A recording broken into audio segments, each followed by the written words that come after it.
You've been everybody else's first project, but when are you gonna start being your own? I'm Nesha Denay, and this is I Am My First Project, where we have real and uncomfortable conversations about why you're constantly staying stuck. As a resilience coach, I'm here to show you that most people prefer to be stuck in familiar bondage than unstuck in unfamiliar growth. And if that triggers you, keep watching. So if you're tired of staying stuck, I have a 4-week program that's opening up in January 2026. You get to work with me and we get to build the life that you want to build. Click the link below and let's get to getting unstuck. I started my coaching business in the most broken season of my life, and it had nothing to do with me having it all figured out. It was the fact that I had already survived what my clients were already going through. Let's set the scene. I started Selfishly Growing in 2024 around November, December, but technically this business had already been started in 2021. I had shirts and everything for it. I had this vision for it and I thought it was gonna be something extravagant, and eventually it would be. But I didn't know that I was starting something that was going to take years of development. So 2024, 2025, going into it, I get my first client in 2025 of February, and this is gonna be my first time having somebody pay me for my knowledge, paying me for my experience, paying me for what I went through. Because for so long, I had been the life coach friend, the therapist friend, the friend that helped everybody and always had good advice, insight. And if you know me, you know how I talk. I make people think. I'm very philosophical by nature. I actually operate in the life coaching. So that was gonna be the framework of it. So we're gonna talk about the list of mistakes that I had so that you can learn from my mistakes on my journey, on how I became a life coach and how life coaching developed me as a person in this story. So first part is gonna be the robotic mistake. So this is gonna be the $700 mistake that I had to learn, and it didn't feel good, but it's not even gonna be about the money. It's gonna be about systems. It's gonna be about when sometimes we have a vision that's so big and so bright, and we start, which is beautiful, productivity, action-based, because that's what I always teach my clients is start today, do what you can do and find the actions. But I end up finding myself in a very uncomfortable predicament because I'm now burning out. I'm working on robotic mode. So I'm so passionate about the vision. I was running on autopilot with no systems. And anything without systems is a dangerous situation. Working on robotic just means that I was executing, but I wasn't checking anything. And if you're doing anything in life, you want to make sure that you have systems to support the vision.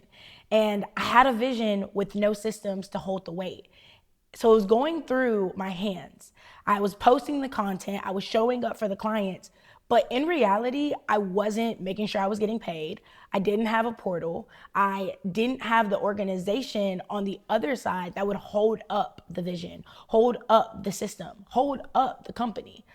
And so it's gonna cost me $700 because essentially it cost me a little bit more than that.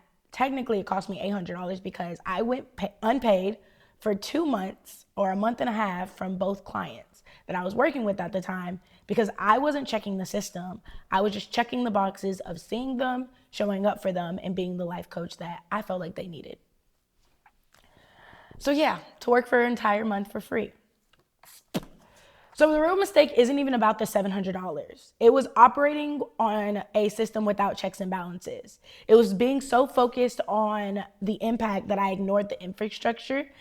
And it was me learning that passion without purpose or passion without process is just chaos with good intentions. And that's not how you operate a business. That's how you operate a hustle. Because operating out of hustle is not in alignment with an abundance mindset. You're chasing a poverty mindset. You're chasing lack. Because when you're hustling, you're working for things and you're trying to chase and attract money. When money flows, it's something that is already inside of you. You already have the vision, you already have the purpose. So you're supposed to be moving in it. And I wasn't doing that. I was just in autopilot. All right. So here's what nobody tells you about starting a business. Passion will get you started, but systems is what's gonna help you keep it. And unfortunately, my systems were trash. My systems were not set up to let me succeed. And my systems actually were the things that were going to be what helped me to operate a functioning business. So I didn't have a business. I had a passion that I enjoyed doing, and I was showing up essentially for free for a month. And that was a very expensive lesson because I'm thinking that a certain amount of money is going to this account, and it's not. I was in love with helping women so much that I forgot to help myself. I forgot to make sure that I was good, that my systems arranged for me to be able to be in progression, for me to build on top of this, for me to use this money to fund certain things that I needed to be able to do. I was giving everything and managing nothing. And on top of that, I wasn't even charging my worth. I was charging $400 for $4,000 worth of value. So there was another thing that I had to deal with inside of that. It was the fact that I didn't believe that I was worth what I was pushing out to people, even though I was watching myself change people's lives. Not just their current situation, not just their circumstance, but I was changing lives. So how many of you are doing that right now? Like right now. Giving so much that you forget to check your systems and your balances within your own life. You're giving out of an empty cup. You're giving out of empty spaces. You don't even have the capacity for yourself, but yet you can say yes to everybody else. And if you know that anytime you're saying yes to somebody else and you don't have it or the capacity, or you're not even really comfortable with it, you're saying no to yourself. So most time people pleasers don't realize that when you're people pleasing society, you're displeasing yourself and dysregulating your own nervous system. So yeah, we might need to fix that today. So let's get into that. My first yes mistake. I was so desperate for the yes in the business that I discounted my value. I just told you. I was giving away $4,000 worth of value for $400 a month. And I mean, they were getting full access. 24/7 access to me, a text every day. They were getting emails. They were getting messages. They could call me. I was going over and beyond for these clients because I wanted them to succeed. I had the passion, the drive, and I really had the vision. And in this darkest part of my life, me showing up for them was honestly part of my saving grace for myself. It was somebody relying on me and somebody expecting me to show up for them and showing to myself that I was more resilient than what I thought. Remember, I'd still just started the breakup and all this processing going on. And I was still having to show up for other women in their time of need and in their era with pieces of my life that I already went through. So I was so desperate for that first yes that I was okay with discounting my worth. I was okay with starting with a smaller number, a number that was more digestible. And it wasn't even a more digestible number to my clients. It was a more digestible number to me because, see, I had to learn to believe in myself and believe in my worth. And at the end of the day, as much as I love a good sale, you shouldn't be discounting yourself. And I was discounting mine. So I charged $100 a session to make it convenient, to make it accessible, because I wanted to be the coach that was relatable and that was accessible, that everybody could work with me. The problem with that is exclusivity is actually what is going to start saving me later on in my journey. When I started being exclusive to certain type of people and realizing that I didn't want to work with everybody else, that actually made my business better. It made it flourish. It made me understand that I was the expert in my craft, that I went through it, and I knew the value that I had. I'm not giving you value for temporary solutions. I'm giving you value, procedures, and lessons that are going to be embedded inside of you because I'm a mind rescue coach that's supposed to help you continue going on your journey way past our session, because that's what true coaching is about. It's engraving certain lessons inside so that you can function better and actually thrive in life. But I was trying to make that accessible to everybody. And the reality is everybody didn't even want it that bad. Everybody wasn't as determined to do the work and drive and actually show up for themselves. You know how many clients I had not do their homework because they weren't ready to do the work. And it wasn't even it wasn't an inconvenience to them. They were very comfortable. And unfortunately, that $400 a month, though it might have felt like a little bit of a stretch to some, it wasn't really that much of a stretch. It was still allowing them to be very comfortable and choose if they wanted to do the homework. I spent all this time giving them access and giving quotes and giving homework assignments all week just for them to show up sometimes with, hey, I didn't have time to do your work this week. And it wasn't even my work that they had to do per se. It was the work that was meant for them. The journal prompts, the homework assignments, the lessons, the taking themselves on a date, whatever the assignment was for them to be a better person. Because you can't just talk about it. You have to actually execute the different type of things that you want to see in your life. You have to show up for yourself. And I can't do that. And that's one thing about coaching. Coaching makes you have no choice but to show up. You can go to therapy for years, and I've seen people do it, and you can show up as the same person every single day. But you can't go through coaching, and I mean true coaching, and not see any fruit of your labor. If you think of any sports that you ever played, if you had a tutor or a coach, you should be able to see progression because it's one-to-one and it's somebody working alongside of you, holding you accountable, and you're practicing and exercising these gifts all the time.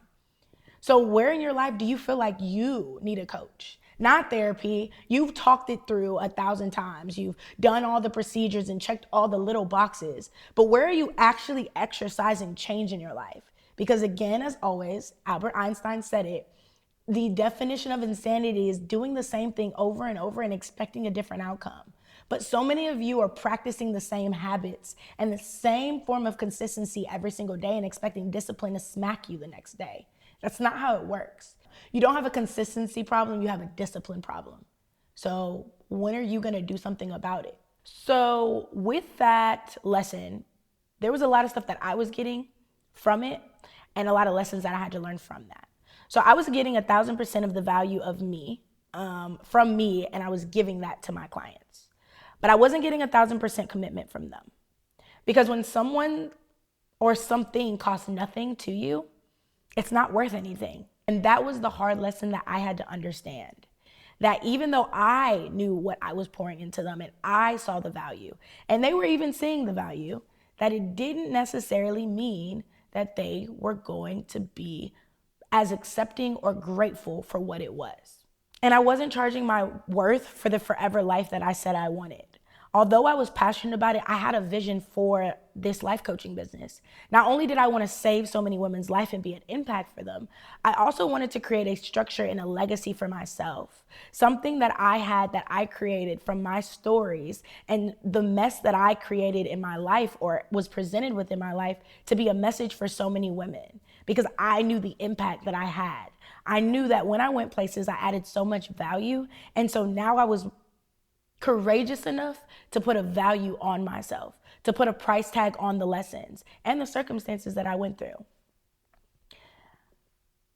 So the gratitude that goes with that though.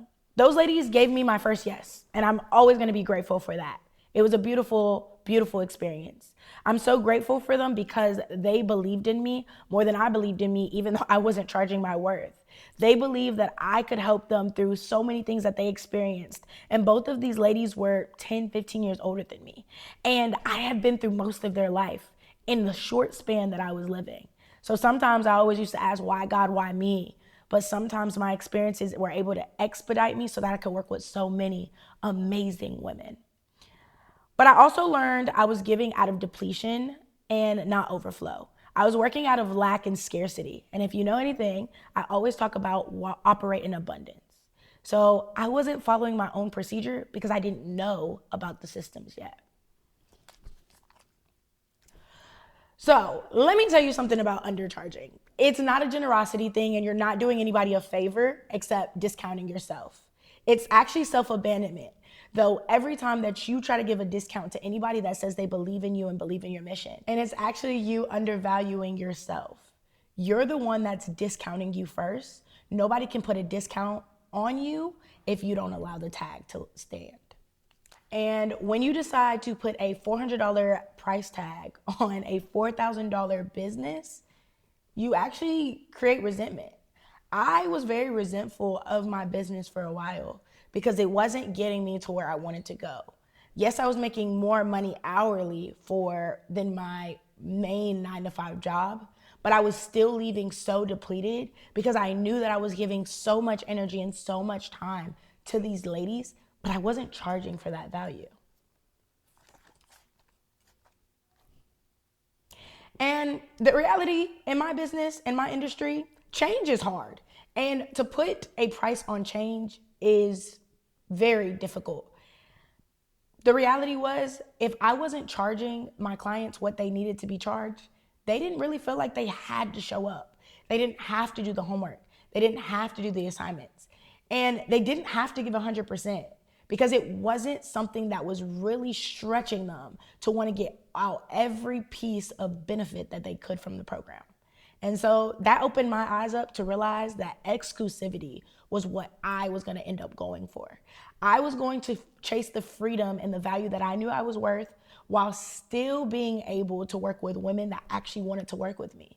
Because you're going to pay for the value. You're going to pay for the change, especially when it's a transformation that you've been stuck in for years and there's actually a way to get out of it. There's somebody to hold you accountable. And there's a community that you get to build in the process. And the last lesson I had to learn is I had to stop saying I was building a business when I was just collecting people along the way that didn't want to pay my worth and pay my price. And collecting people that I wasn't really looking for. In business, I had to learn the valuable lesson of there is somebody out there that will write a check for my business in a heartbeat. I just have to place myself in the right rooms and the right places. It's not me trying to convince people to work with me. It's me understanding that I have the solution to somebody's problem. So I just need to be in the right place at the right time with the right attitude to make sure that they can find them. So you might want to check your systems and your business and whatever you have going on and make sure that you're operating in flow, not in lack. All right. Part 3 of this is going to be showing up in solitude. So the hardest part of building while broken is kind of where we're looking at. So this is going to be in April to May of 2025. And I'm now in one of the deepest isolations that I've ever been in. And this is actually around my birthday or right before my birthday. Ending a relationship with Steve and still holding this business that essentially we had built. So learning solitude for the first time simultaneously, still showing up for clients, still posting content online because I'm doing content creation, still going to work, and still building a business, or what I think I'm building a business, because at the time I'm really just showing up for clients that aren't paying my value. And I'm overworked and on autopilot. So the tension that I'm going to end up finding myself in is I was showing up for people when I was also learning to be alone. And that's going to be a very big battle in my mind, is because I'm expected to show up. And in this same season, I am in loneliness and solitude, and trying to wrap my head around it is absolutely insane. I was pulling from an empty cup. One of my favorite analogies is the teacup and the gallon analogy. Some people are teacups and some people are gallons. I describe myself a lot of times in many seasons a gallon, but there's seasons where I can be a teacup too, because there's always going to be people that you eat from, people that eat with, and people that eat off of you. And that's what my apostle says. But with the teacup analogy or the gallon analogy is no matter how much a teacup tries to pour back into a gallon, they were never going to be able to pour into me the same capacity. I was never going to be fulfilled or satisfied. And a lot of times I found myself being around teacups because that's where I felt the most valuable. Because as a gallon, I can pour into your cup and your cup and your cup. That was my ego. That was the narcissistic inside of me. That was the version of me that needed to earn other people's approval and satisfaction because I was so capable of pouring to all these people that I felt needed, that I felt valued. But what happens when you start filling yourself up or surrounding yourself with other gallons or lakes or oceans? Because gallons isn't as big as it got. There were bathtub people. There were people that literally had oceans and oceans to give and made my gallon look like nothing. That was when I got the most uncomfortable, because now my value isn't on what I can pour or do into other people. My value isn't just being. And that actually taught me that my value was more than enough and I could charge what I was valuable at. But I also was building in the same season of lack, because what is being alone? And how am I supposed to be alone while I'm building a business? But I needed that. I needed solitude. I needed to understand why I had surrounded myself with so many teacups and why I was still even offering my businesses to teacups, because they were in the price range that felt comfortable to the version of me that made everything digestible. Because again, I was meeting them at their capacity instead of allowing myself to be around other gallons that saw my value and said, hey, I'm gonna pay for this because I want what you're offering. Not, can you give me this discount? Can you do this? Can we make a payment plan? It wasn't anything to do with them per se. And there's nothing wrong with being a teacup or a gallon. But it is something wrong when, as a gallon, you're always surrounding yourself with teacups and overpouring for whatever reason to feed your ego, or even because you don't feel like you're valuable enough to be received or poured back into. And it's not fair to be a teacup all the time to everybody and never pour into other people around you. You got to do your job too.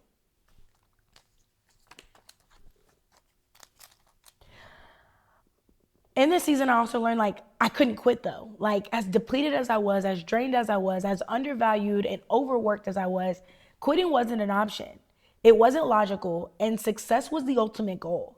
I think also another part of me was I refused to be left in the same spot that any of my exes had left me. It was an evolution. And I don't know if that's pride, I don't know if that's ego, or if it was just a great mindset to have at the time. But knowing that I wasn't going to be in the same spot that any of my exes left me was just one of the things that also kept me driving. It was, on one end, I had somebody like Steve that poured into me so much and believed in me. So it was, I'm gonna make you proud even though you're not a part of this process. And then there was another part of ex-husbands and ex-partners that didn't believe in my vision and only sucked from me, that I said, I have to make sure that I walked away and removed myself, but I did something with it. I learned from it. And again, no bash to them, because everybody is either a lesson or a blessing. And I'm glad for every circumstance, every good, bad moment that I experienced with all of these people, because again, I built a business and a foundation on it. So the hardest part wasn't even the work though. It was showing up for myself every day in a season of newness with isolation that I was so uncomfortable with and I didn't know. So newness is something that is so hard to describe because sometimes the old you and the new you are in a constant battle. Have you ever had a moment where, let's say, for example, you're starting to go work out and you're getting into the gym and your body's not used to being sore or in pain in certain areas. So now you're trying to see if this is soreness, is this pain? Are you doing okay? Are you doing the thing? That's kind of how newness is in everyday life. Sometimes you just have to exercise the muscle and experience whatever this is and then navigate it while you're going. It doesn't mean you did something wrong all the time, because soreness and pain can kind of correlate together where you think you're doing something wrong in the gym or you had a bad lift, but it's not. It's the muscle growing. It's the muscle being exercised. And that's how life is for a lot of us. Where areas of your life are you not exercising muscles? Is it in your creativity? Is it in your willpower? Is it in your resiliency? Is it in your discipline? What values do you really believe that you have, or passions or things that you say you're striving for, that you're not pouring into, that you're not actually showing up for? Because that is where newness needs to be introduced. That is when you have to take a chance and a leap of faith and do something different.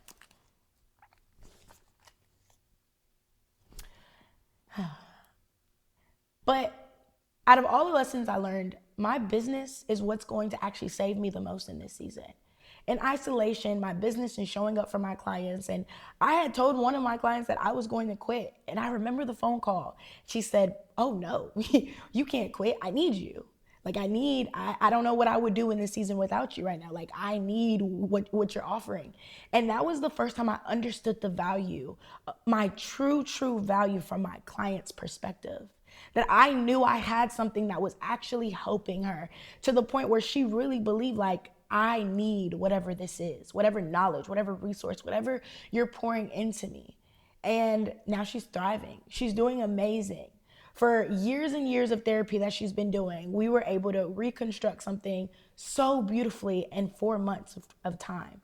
And that's because she was willing to do the work, show up, and understand that there was something in her mind that had to be unlocked for her to find better.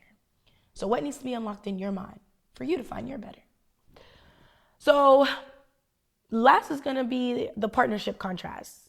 We have to kind of examine what that looks like. Who you pick, your partner, is like so fundamental. They're gonna make or break your building, your home, your lives. And I don't think people put enough value on who you choose to add to your life. When this comes from friends, this comes from romantic partners, and even family access. Everybody does not deserve access to you. And I had to learn that as a coach, that I didn't want to be the accessible coach either. I wanted to work with exclusive clients that did applications for me and that wanted to actually do the work and the transformation, because everybody doesn't want to do that.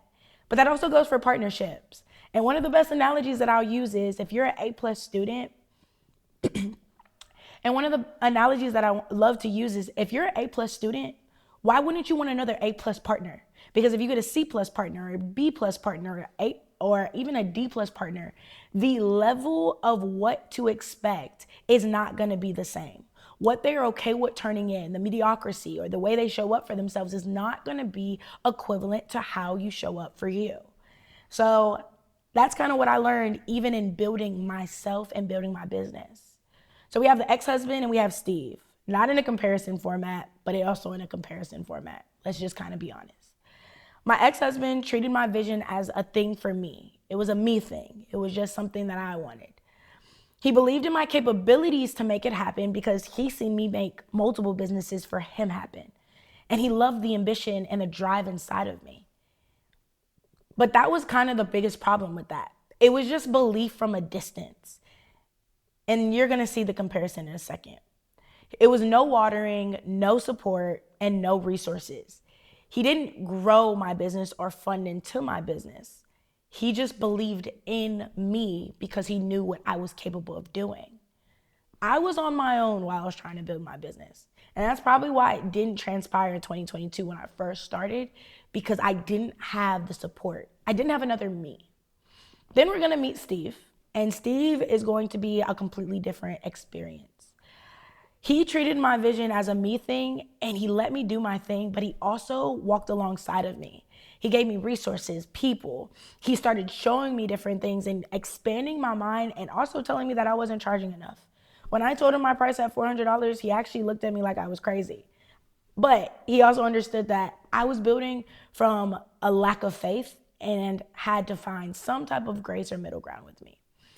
And that's a big difference that we're going to see. He wanted to water it and be a part of it. He wanted to know how he could help and how he could pour into it. He added to the vision, and he also pushed the vision. He would ask randomly, hey, have you done this? Have you checked off this? Have you moved around with this? And making sure that I was actually doing whatever I said I was going to do. He was holding me accountable. And as much as it irritated me sometimes because I had never experienced another me, I was very grateful because he kept me on path. He kept me in direction and in motion with what I said I wanted. And he made me realize that I was a liar a lot of times.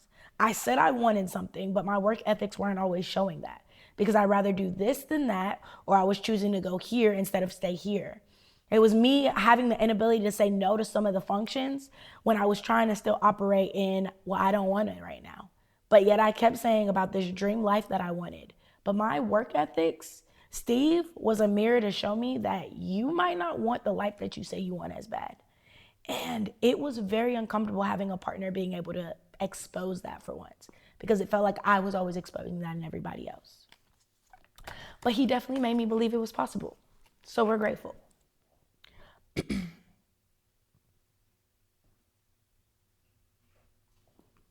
So ladies, be very careful and understand that there's a difference between somebody who believes that you can do it and someone that believes that you will do it, or somebody believes that you should do it, because he made me show up every single day for myself. So part 5, you don't have to have it all figured out. Beautiful, right? We love to know that. You don't have to have all the answers. And as a life coach, I don't have all the answers. I don't sell that to my clients. I don't lie to my clients. Y'all, I talk about don't be your first liar. And one of the first realities is you do not have to have it all figured out. Beautiful. Just breathe in that. And let that be one of your main things that you get from this part of the episode. I'm going to give y'all 3 of the top books that I recommend to every client, not 5, because I can't remember all of them. So the first one is Outwitting the Devil. The second one is The 5 Types of Wealth. And the third one is Don't Believe Everything You Think. Beautiful books, beautiful resources, and they saved me a lot.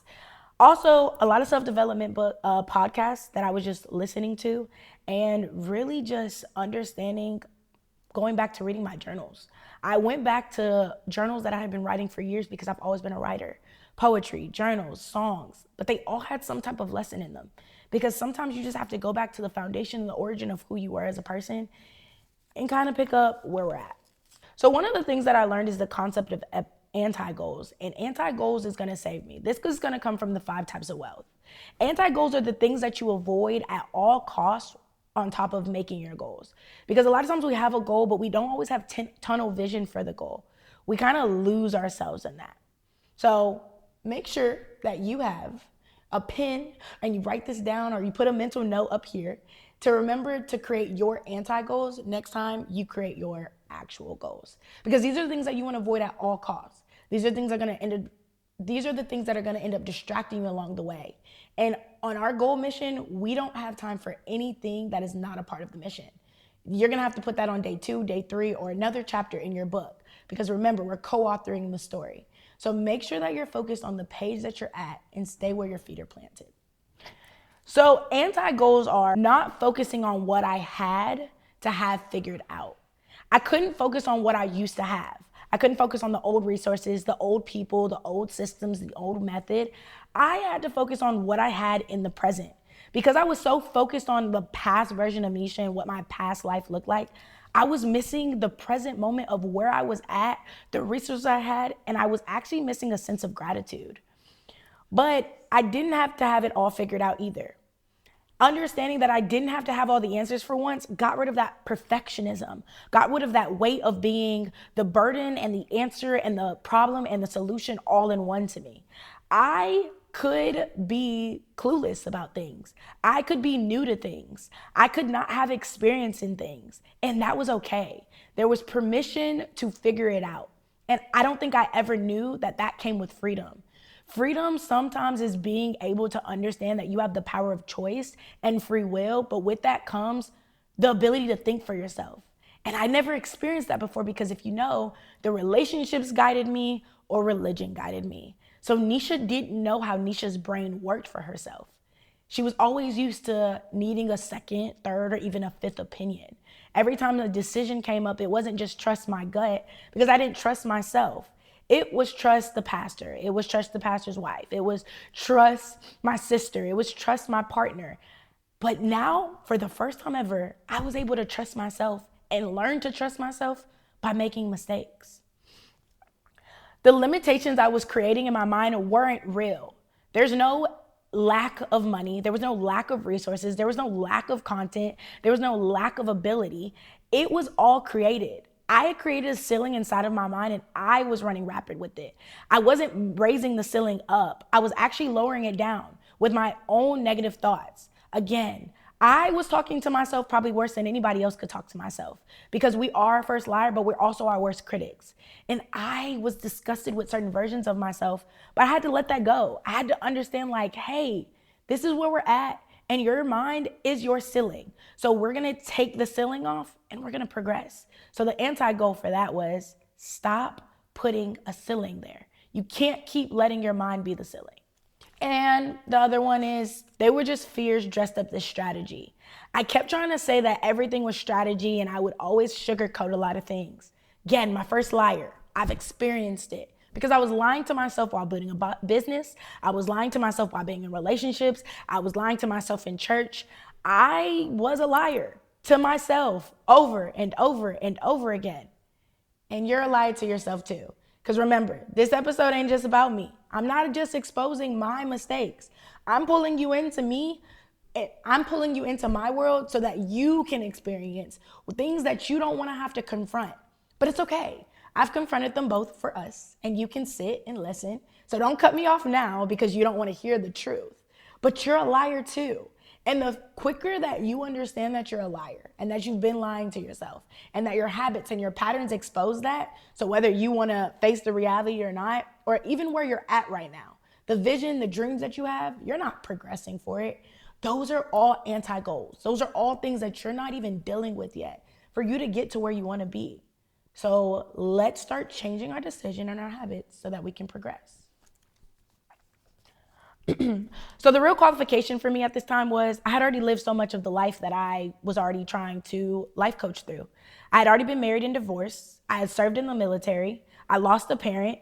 I survived cult churches. I navigated untraditional relationships, one of them even being poly. I experienced grooming in the church. I battled perfectionism. So many of my lives had already been lived before I was 25. And y'all, that's insane. And even being 25 and experiencing a narcissistic person or a partner that was 16 years older than me was also a part of that experience. I lived a life. And even me saying this on camera right now, whew, sometimes I have to remember how good God is and how I am so blessed He allowed me to be resilient, because a lot of this was meant to damage me, but it didn't. So the realization is going to be, I was helping people with things that I finished years ago. Most of my clients, again, 10 to 15 years older than me, and I had already lived most of that life from 15 to 25. I was living what they've already kind of been battling with recently, or just a little bit. But I wasn't stuck. I had already gotten out of the process. But I had more experience in certain areas than they did, and age doesn't always equal wisdom. Sometimes experience is gonna be the best lesson, and I had a lot of that. So again, you don't have to have it all figured out. You just have to be a few steps ahead of the person behind you. And I was able to do that for the clients that I worked with. I'm 26. Most of my clients are older than me, 30s and 40s, after divorce or after a job, after the loss of a parent, after the loss of a loved one. And you know what? They don't care about my age.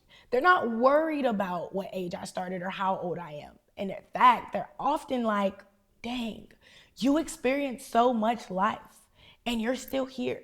And I just wish I knew a third of what you knew, I knew, yeah, a third of what you knew at my age. But it's okay, because they get to learn so much about what they need to survive and thrive through their situation. I coach older women because that's what God put on my heart. But I also coach other women because I took a story and a mess and said, hey, what can I do with this and who can I help? And I get to help them. So again, I've been married and divorced. I've been spiritually abused. I've lost a parent. I've battled my own mind and won. And the more life experience than most people twice my age. But I will say that I won. I won all of those battles. And I get to inspire and help other women win. And I get to inspire other women to win those battles, because I also operated in a victim mindset for so long on why me, why me, why me, blah, blah, blah. I also experienced a victim mindset for so long on why me, and why me. But one day I said, I'm done being a victim. There has to be another narrative to this story. And there was, once I decided to pick up the pen. So who wants to pick up a pen with me? You don't have to do it alone, because a lot of times the alone systems don't always work. You get to kind of work with a coach. I mean, hint, hint, me, of course. You get to be pulled into my world and I get to be pulled into yours. And I get to expose all the lies that you've told yourself, and we're gonna call them out together. We're gonna sit and unpack that. And this is why I have a cohort that opens up in November on Tuesdays, and you get to work with me. It's a $997 value. And no, I'm not intimidated by that number anymore, because I know the value that I pour into you. And again, if you didn't pay attention, my value should be a $4,000 package. And I know this. And I'm very confident and humble when I say that. But I wanted to still offer something that was going to be beautiful and amazing for so many women that needed a 4-week program that was not only just going to offer them a whole bunch of mumbo jumbo and checks and balances, but was going to actually offer them a transformation that they could actually do something with. I don't just offer you a strategy without any backing. I offer you experience and actual homework assignments and expectations of you. I'm gonna hold you accountable like the way that you should be holding yourself accountable. But I'm also gonna give you something that's going to make you have to rechange your mind. Because with the Mind Rescue, the beautiful thing about my program is I literally shatter your mind to where no matter if you do finish the program or not, by the time you start the program, you have no choice but to look in the mirror at yourself, and you can't look at yourself the same way again. I make it that way. Because in reality, if I can change the way that you view things, you will change the way that you see life forever. It's perspective. So change your glasses. So we have some questions as always, because I like to leave y'all with some food of thought. So the questions for today are going to be, What are you giving away for free that people should be paying you for? Yeah, sit with that for a moment. Are you undercharging because you're generous or because you're scared of the value that you actually have? What are you waiting to have figured out before you actually start helping people? And what have you already survived that you know somebody else is stuck in that you refuse to help them with? So, building a business out of brokenness wasn't weakness, but it was actually competitive strategy. Because you're not teaching theory, you're teaching experience, and I'm teaching through testimony. So stop waiting for somebody else to heal you or help you or figure it out when it's time for you to start moving and actually putting action inside of yourself. So how about you be your first savior? So as always, thank you so much for listening to I Am My First Project podcast.